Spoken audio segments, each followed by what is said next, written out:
Shalom, queridos, Deus abençoe a vida de vocês. Vamos lá, 1 Coríntios capítulo 12, né? Vamos dar sequência aí aos nossos estudos. O primeiro versículo diz: Portanto, irmãos, não quero que permaneçam ignorantes a respeito das coisas do Espírito, tá? Aqui é pneumática, tá?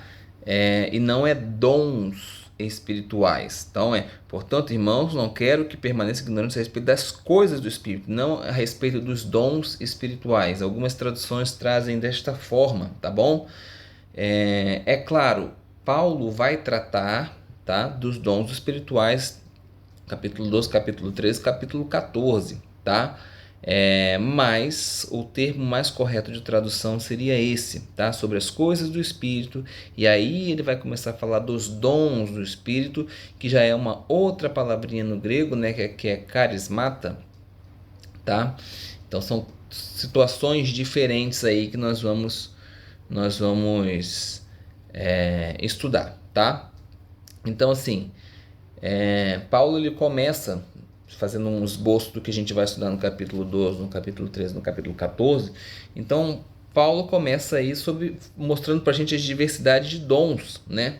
Que um corpo, né? Que o corpo do Messias pode ter. Aparentemente, algumas pessoas ali em Corinto estavam se orgulhando muito, né? De dons do Espírito, tá? E mais possivelmente com um dom de língua, tá? E aí depois ele vai falar no capítulo do amor, né, que ele vai descrever que o melhor caminho para a gente ter uma vida correta, messiânica, é o amor, né? Que ele deixa bem claro que é melhor você amar do que você ter dons espirituais, né? E aí ele finaliza ali no capítulo 14, explicando ali para os coríntios que estava havendo uma desordem, né? Em relação à manifestação dos dons espirituais ali em público durante o culto, tá? No versículo 2 a gente vai ver que ele fala ídolos que são incapazes de falar, e aí não tem como a gente fugir de um salmo, que é exatamente o que a gente usa quando somos perguntados a respeito de pessoa, fulano adora um ídolo lá, né, independente da religião. Aí eu digo para ele que é exatamente o que ele é. Ele é exatamente aquilo que ele está adorando.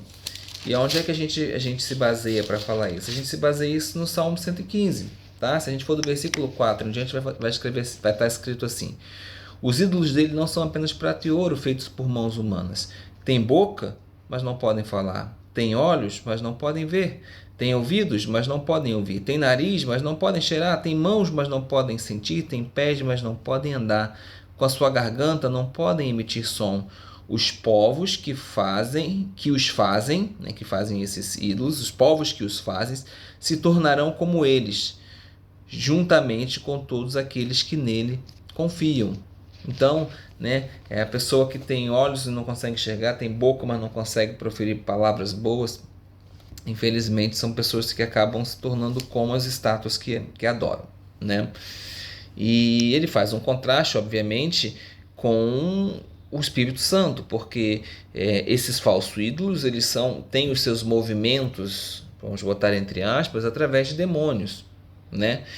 Já o Espírito Santo, né, ele tem maneiras de falar através dos homens, tá? E essas maneiras podem ser de certa forma mensuradas, tá? E quem que vai fazer a balização, quem que vai fazer a equalização de tudo isso? É justamente o corpo da igreja. É justamente o corpo da igreja. E aí ele deixa bem claro, né, que quem diz que Jesus é amaldiçoado não tem o Espírito de Deus. Agora, aceitar Jesus, né, dizer assim, olha, Jesus é o Senhor, né, não significa simplesmente porque você saiu da sua boca, você emitiu sons que dizem que Jesus Cristo é o Senhor, que verdadeiramente você tem ali a presença do Espírito Santo, tá? Você pode estar enganando, tá? Você pode estar tentando enganar. Você tem que falar isso de dentro de você, do seu coração, não são simplesmente palavras emitidas, tá?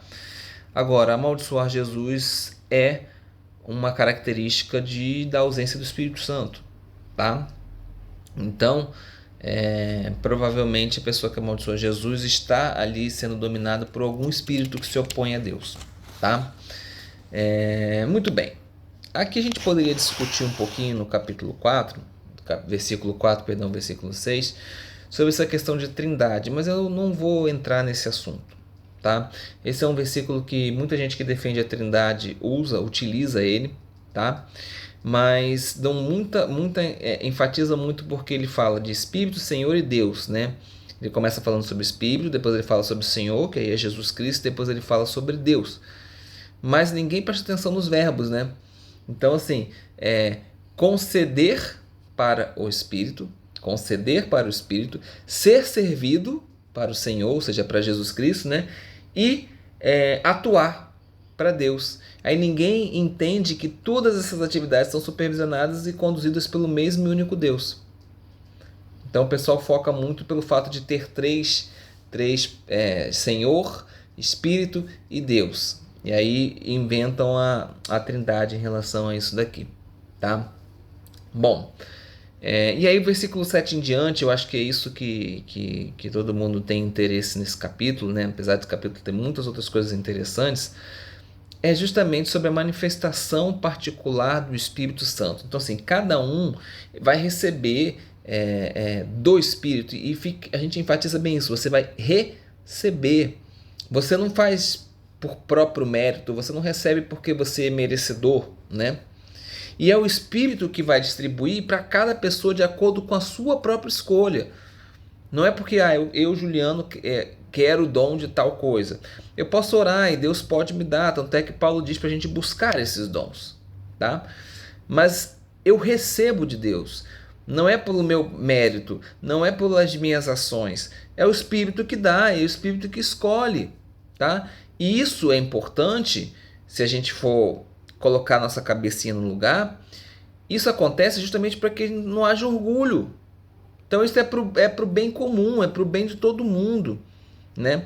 Você vê que em Coríntios e até hoje dentro da igreja, se você não fala em línguas, você não é batizado.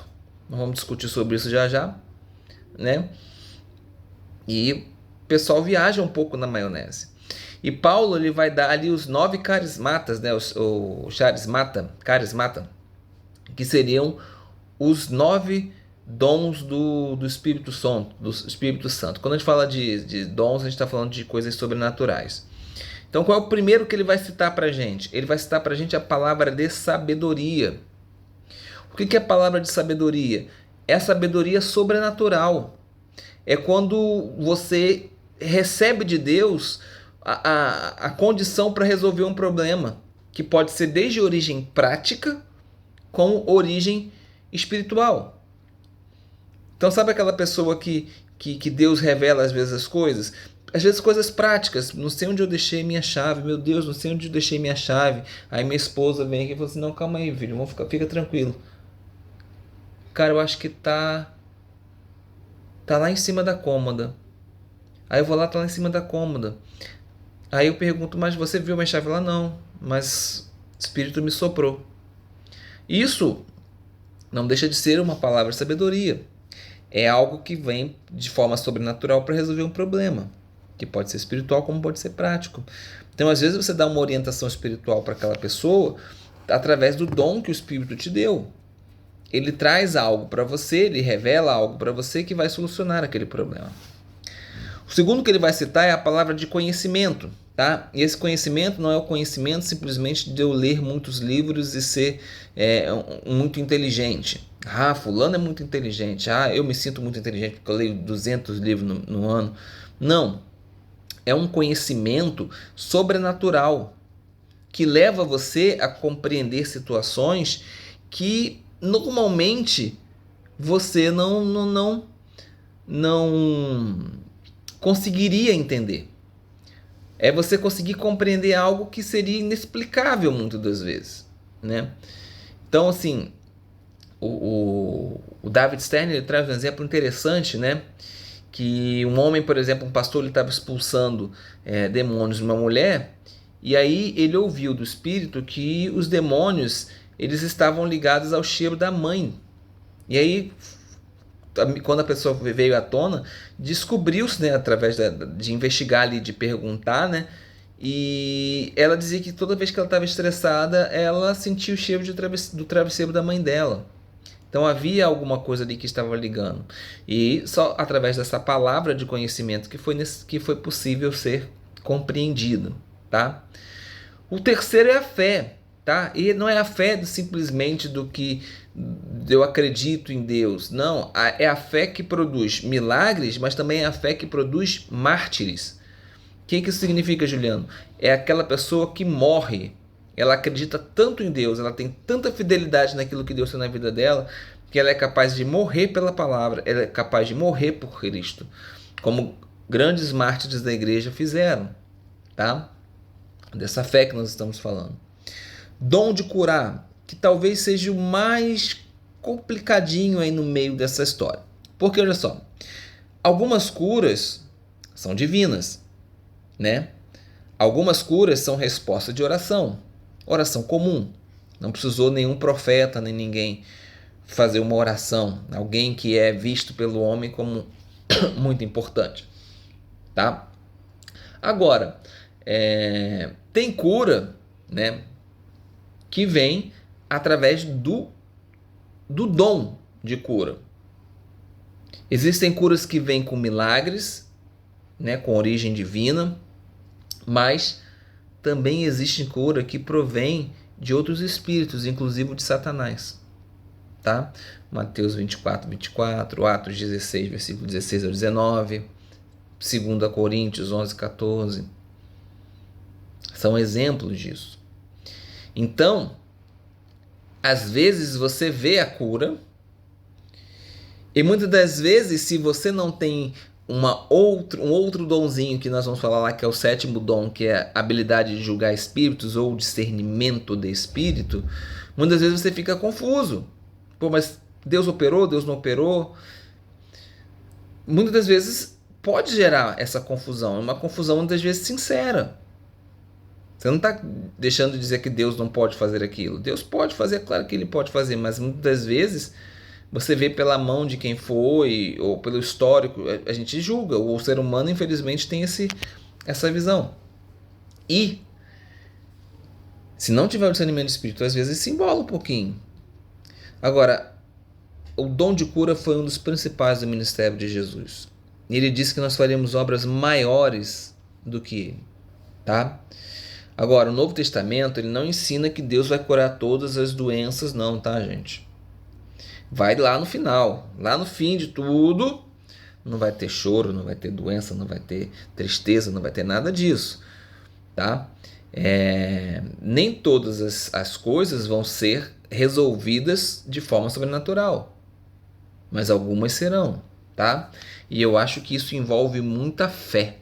Eu acho que o dom de cura não assim, eu tô falando acho, tá? Acho, é uma opinião do Juliano, que pode estar errada, mas eu acho que o dom de cura, ele é perfeito quando ele encontra a fé do outro lado.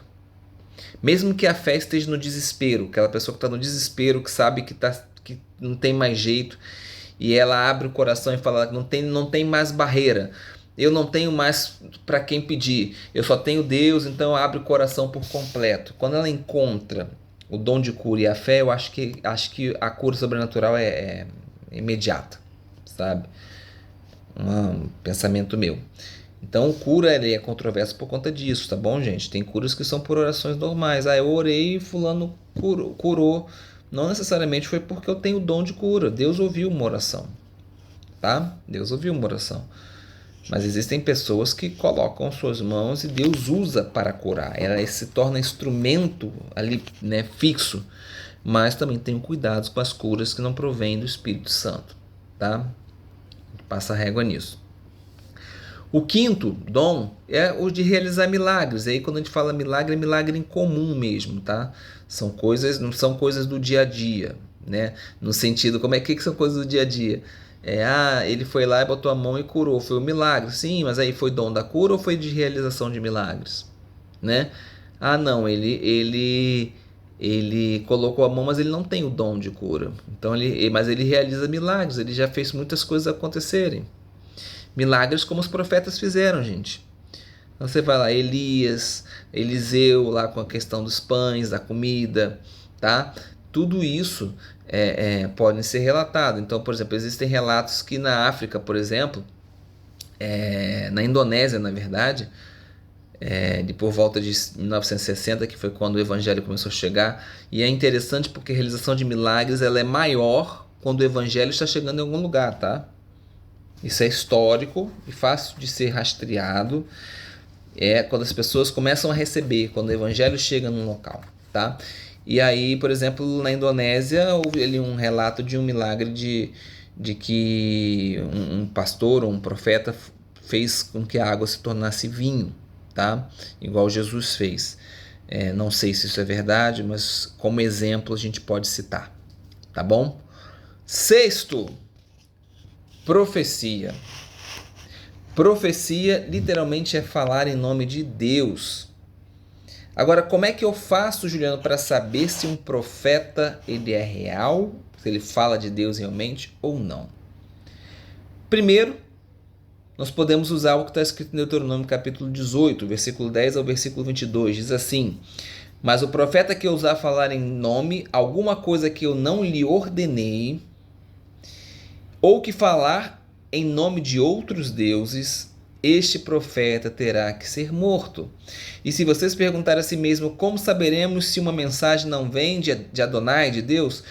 Quando um profeta fala em nome de Deus e o que foi proclamado não se cumprir, então isso não foi proclamado por Deus. Em vez disso, o profeta falou com presunção e vocês não devem temê-lo. Tá? E é interessante que Moisés, quando ele fala isso, logo depois ele fala assim, olha, vai se levantar um profeta como eu, né? Vai vir alguém como eu, né? Ele continua dizendo lá, né, que não tem comparação e tudo mais. Então, é um texto que justamente fala, de certa forma, Moisés fala profeticamente de pessoas que iriam se levantar como Jesus e dizer que eram Jesus, né? Então, olha, cuidado com aqueles que falam e não cumprem. Cuidado com aquilo que se diz em nome de Deus, mas que na verdade não se diz por nome de Deus, às vezes pela emoção. Certa vez conversando com um irmão meu, um irmão muito amado meu, ele deve assistir esse vídeo, ele vai saber que é ele que eu estou falando. Nós conversamos, eu falei, um profeta normalmente não fala nada contra a lei, porque Deus zela pela sua palavra. Então, a partir do momento que ele fala contra a lei, alguma coisa tem de errado. Se um profeta fala contra algo que está escrito no Antigo Testamento ou no Novo Testamento, é complicado da gente aceitar. Então, por exemplo, o profeta aparece aqui e fala assim, não, olha, você tem que adulterar com fulana. Aí eu vou chegar em casa e falar assim com a minha esposa, eu vou ter que adulterar com fulana, que Deus mandou pela voz do profeta. Meu irmão, tem coisa errada aí, porque a palavra diz que você não deve adulterar. Então, é muito importante que o profeta conheça a lei. Por isso que tinha a escola de profeta de Samuel, né? Por isso que os profetas de Israel eram formados. E mesmo assim, muitos caíram no equívoco de falar dos seus próprios corações ou serem seduzidos por demônios, tá? Bom, o sétimo, né, a habilidade de julgar espíritos, ou então discernimento de espírito, né? O que é isso? É a capacidade de você dizer se um fenômeno espiritual, né, teve origem no espírito de Deus, no espírito de uma pessoa, ou seja, do seu próprio coração, ou de algum espírito demoníaco. Discernimento de espírito é importantíssimo, importantíssimo, principalmente para quem expulsa demônio, principalmente para discernir se a cura, se o milagre, se as profecias, todas as coisas que nós falamos antes, vêm realmente de Deus. O discernimento de espírito vai nos ajudar em relação a isso. Oitavo, falar em línguas, né? Tipos diferentes de língua. E é interessante porque o Novo Testamento ele dá a entender alguns tipos, né? 4 tipos de formas de falar em língua, né? O primeiro seria falar em língua comum. Língua comum, só que uma língua diferente do que você aprendeu, diferente do seu nativo. Então, por exemplo, eu estou aqui e de repente eu começo a falar com você em turco. Em turco, por exemplo. Né? Então eu estou falando uma língua humana comum, porque o turco é uma língua humana comum, nem sei se é turco que fala na Turquia, mas tudo bem, estou jogando. Né? Eu não aprendi o turco, de repente eu começo a falar. Tá? Então esse fato, ele é o primeiro fato ali de Atos no capítulo 2, tá? Então, assim, foi algo que foi ali muito específico, né? A gente tem que lembrar que os judeus estavam em festa de peregrinação, né? Pentecoste era uma festa de peregrinação, então haviam muitos judeus em Jerusalém que não eram locais, que não eram de Jerusalém. Então havia muito judeu grego, muito judeu da África, muito judeu que vinha da região da Espanha, né? Da região de própria Roma ali de Itália, né? Eram judeus, mas que já de repente nem mais falavam hebraico, porque já viviam muitos anos ali. Iam ali só para adorar, iam ali só para festa, né? Porque é mandamento de Deus que você vá. E todos eles ouviram e compreenderam aquilo que estava sendo falado, tá? Então, esse é o primeiro. O segundo seria falar em línguas humanas comuns, diferente da que você nasceu aí, que você aprendeu, né? Como uma forma de milagre, né? Separado ali, não foi simplesmente o Espírito Santo que te deu como um dom, mas você falou como uma forma milagrosa, tá? Então, tem até uma história de que o missionário na África foi poupado de morrer num caldeirão, né? Eles eram canibais, porque ele começou a falar o dialeto, e ele nunca tinha falado dialeto, entendeu? Então, olha aqui, para que fique bem claro, o primeiro foi um dom específico do Espírito Santo. O segundo aconteceu por um milagre, tá? Ele foi agraciado com aquela língua que salvou a vida dele, ele morrer no caldeirão, tá? A terceira seria falar publicamente num culto uma língua desconhecida, né? Uma língua que de forma alguma pode ser humana, né? Ou a língua dos anjos, como muitos gostam de falar. Então essa seria a terceira possibilidade, né? E aí, quando a gente for estudar o capítulo 14, né? Paulo ele vai distinguir aí os dons de língua, que é usado em público, né? Que é você falar em particular com Deus em uma língua desconhecida. Você está em público, mas você está falando em particular, porque você está usando uma língua desconhecida, tá? E ele também fala sobre línguas que você fala de certa forma ali no grupo, mas que elas são compatíveis com o culto público. Normalmente é aquela que vai ser traduzida, tá? E termina finalmente com a capacidade de interpretar línguas, tá? E aí me parece ser aquele que consegue interpretar o que é dito pelo dom de línguas ali do que a gente falou no terceiro, né? Que é o da língua dos anjos, né? Tá? E aí nós temos uma equação matemática. Qual é a equação matemática? É muito simples. Falar em línguas mais interpretar línguas é igual a profecia. Se você fala em línguas, né, e traduz em línguas, você está profetizando, tá? Profetizar não é só dizer, fulano, vai acontecer isso com você, você vai ter uma casa, fulano, você vai ter um carro, não. Profetizar, muitas vezes, é você adorar a Deus. É você dizer, eu sou o grande... Vou dar um exemplo na profecia aqui, tá? Estou falando de mim. Eu sou o Deus Todo-Poderoso, o Deus de Abraão, o Deus de Isaac, o Deus de Jacó, o Deus que fez toda a terra, o Deus que criou todas as coisas. Eu estou no meio de vós, eu ouço as orações com que vocês estão falando. Eu estou no controle de todas as coisas e no momento certo irei agir com a minha mão poderosa. Exemplo, tá? Então, o melhor comentário que a gente tem sobre os dons do Espírito é Pedro. Né? A gente já estudou Pedro, 1 Pedro 4,10, que diz, né? pelo fato de cada um ter recebido um dom espiritual, né, devemos usá-lo para servir uns aos outros, né? Então, o dom espiritual, meus queridos, pelo amor de Deus, ele não é para você se orgulhar dele. Ele é para você completar o corpo. Por isso que Paulo vai falar sobre corpo ali no final. Porque se eu não tenho o dom de discernimento de espírito, mas no corpo de Cristo onde eu estou existe alguém que tem esse discernimento, eu não serei enganado por causa daquela pessoa que tem aquele dom. Às vezes a pessoa está falando em língua e edificando a si próprio, como Paulo diz, mas de repente no meio da igreja tem alguém que interpreta. E aí, a partir do momento que ele interpreta, eu sou edificado porque eu recebo aquilo que está sendo dito. Então é para o corpo. Os dons espirituais são para os membros do corpo, tá bom? E aí, só para a gente, eu vou passar bem rapidamente sobre isso. A gente tem aí pelo menos 4 grupos, né, que trabalham essa questão dos dons.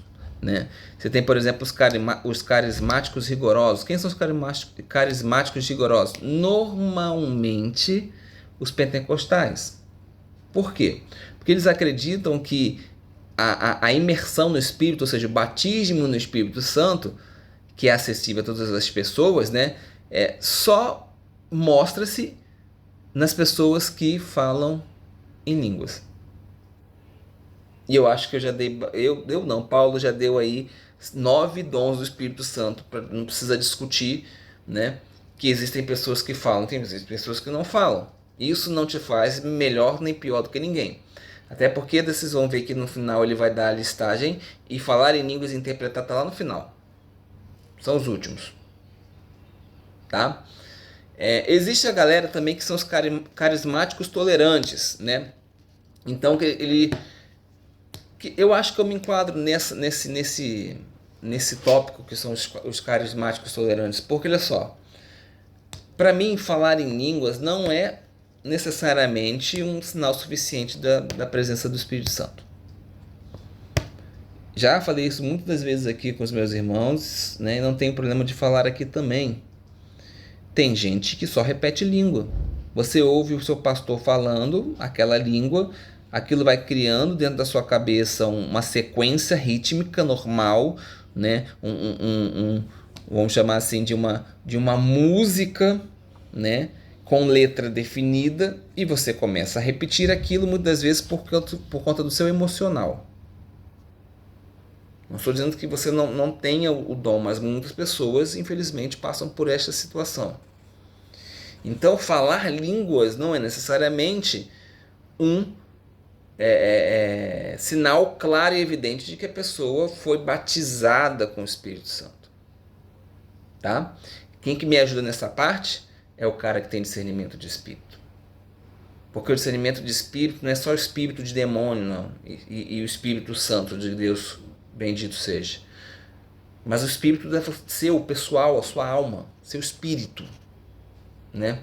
Você fazendo de você mesmo, daqui de dentro, saindo daqui de dentro. Muitas das vezes inocente, porque tem tanto desejo de ter alguma coisa que às vezes Deus não te deu ainda, ou não quer te dar naquele momento, porque Ele quer te abençoar com outro dom, que você acaba forçando uma barra. Então eu estou nesse meio aqui.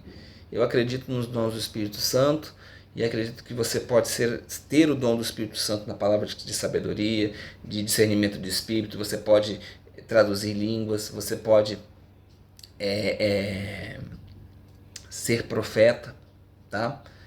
Isso não vai dizer que você não é batizado no Espírito Santo, usando o termo que se utiliza nos dias de hoje, tá? Você tem os não carismáticos, tá?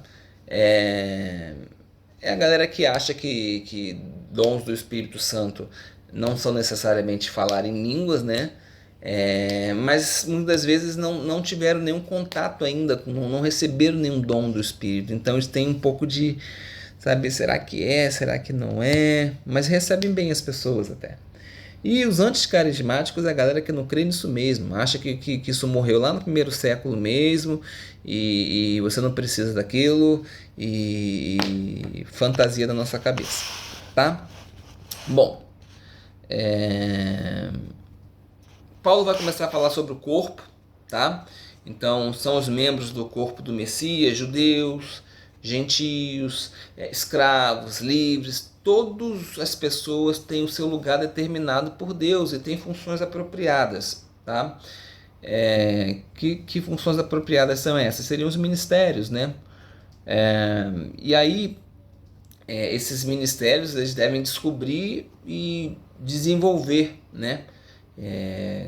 Crescer, confiando sempre em Deus e recebendo do Espírito Santo poder, né? Para poder conseguir avançar nas coisas que Deus tem para as nossas vidas. E aí, para a gente completar, gente, vamos lá, quais são a ordem das coisas. O primeiro na listagem ali são os apóstolos, tá?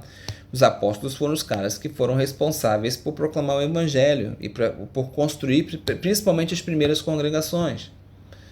Segundo, profeta, porque fala com a boca de Deus, né? Então, fica bem definido. Terceiro, os mestres. Olha aí, os mestres não são os primeiros. Muitas vezes a gente fica, né? O meu dom ainda fala assim, poxa, mas tinha que ser o primeiro, porque é quem vai ensinar, etc e tal, mas não. Os apóstolos são o primeiro. São os caras que abrem igrejas, né? Que fundam igrejas. Não uma, mas várias, né? Através até de obras missionárias, vamos dizer assim. Segundo lugar, meu irmão, profeta, porque fala da boca de Deus. Terceiro, mestre, né, que vai aprofundar os conhecimentos da verdade. Aí depois, a seguir, ele vai começar a falar sobre as pessoas que têm dom de curar, as pessoas que têm a capacidade de julgar, as pessoas, capacidade de ajudar, as pessoas que têm experiência em administrar. Olha aí, os administradores também. Muitas das vezes são subutilizados. Meu irmão, igreja, finanças da igreja tem que estar na mão de um cara que tem dom de administração. Não é na mão do pastor decidindo o que ele tem que fazer, não. Graças ao bom Deus, das igrejas em que fui pastor, nunca passou pela minha mão. Não faço questão nenhuma. Hoje, dentro do Ministério Peregrinos, eu recebo o dízimo dos irmãos, está sendo aplicado nos instrumentos que a gente está pagando. Mas é diferente porque a gente não está numa construção diferente, né? Mas mesmo assim, as necessidades precisam ser vistas. Muito bem. E aí, gente, a gente pode associar a esse assunto o que está escrito em Romanos capítulo 12, versículo 8, que a gente já estudou também, né? Aconselhamento, contribuição financeira, prática de atos de misericórdia e liderança, né? São quatro dons aí, de certa forma, que são citados também por Paulo. E aí, no final de tudo isso, falar em vários tipos diferentes de língua e interpretar, tá? Talvez Paulo tenha colocado isso aqui no final justamente por conta da confusão que estava acontecendo em Coríntios, né? Ele vai lidar com isso, com os abusos que haviam ali no meio da congregação, da questão de manifestação de língua, tá? Você imagina a palavra sendo dada e o pessoal não deixava a pessoa falar, não tinha microfone nem caixa de som naquela época não, meu irmão, era no gogó, tá? Mas mesmo ele instruindo como os coríntios deveriam usar ali o dom de língua, ele deixa bem claro que não é um dom que deve ser proibido, tá? Eu sempre aviso os meus irmãos, eu falo, olha, língua é para edificação sua, em sua maior parte das vezes, mas eu não te proíbo de orar em línguas, até porque eu de vez em quando também oro em línguas, é difícil, quem me conhece sabe que é bem difícil. Quando eu oro, normalmente eu oro bem baixinho, bem suave, né? Porque eu não vou edificar ninguém com aquilo, a não ser que tenha alguém ali para interpretar. Então eu estou ali no meu particular com Deus. O meu particular com Deus é meu e Deus. Não preciso que ninguém fique olhando para mim e vendo o que eu estou fazendo, tá? Não vejo isso de forma interessante para mim. Mas se você acha interessante para você, amém. Mas lembre-se que o culto tem ordem e decência, né? O culto precisa ser respeitado. Então tem momentos para tal. Não pode o pastor estar falando, pregando, e no meio da pregação o irmão se levanta e vai profetizar. É estranho, porque teoricamente o pastor que está ali em cima é boca de Deus também. Está trazendo a palavra de Deus. Existem momentos para isso. Bom, E aí Paulo dá a orientação final que a gente deve procurar os melhores dons. Ele dá ali como profecia, como um dos melhores dons, né? Mas ele deixa bem claro para a gente, vai falar nisso agora no capítulo 13, que é o capítulo do amor, né? Que existe um caminho de excelência. E esse caminho de excelência é o amor. Então, amor sem amor, nada, tá? Bom, é isso, queridos. Capítulo um pouquinho maior, capítulo 13 vai ser um pouco menor, 14 um pouco menor, 15 volta a ser um capítulo bem grande porque tem bastante coisa para a gente explicar, e o 16 menorzinho a gente está caminhando para o final. Peço que Deus abençoe sua vida, a gente se vê em breve, se assim o Senhor permitir. Shalom.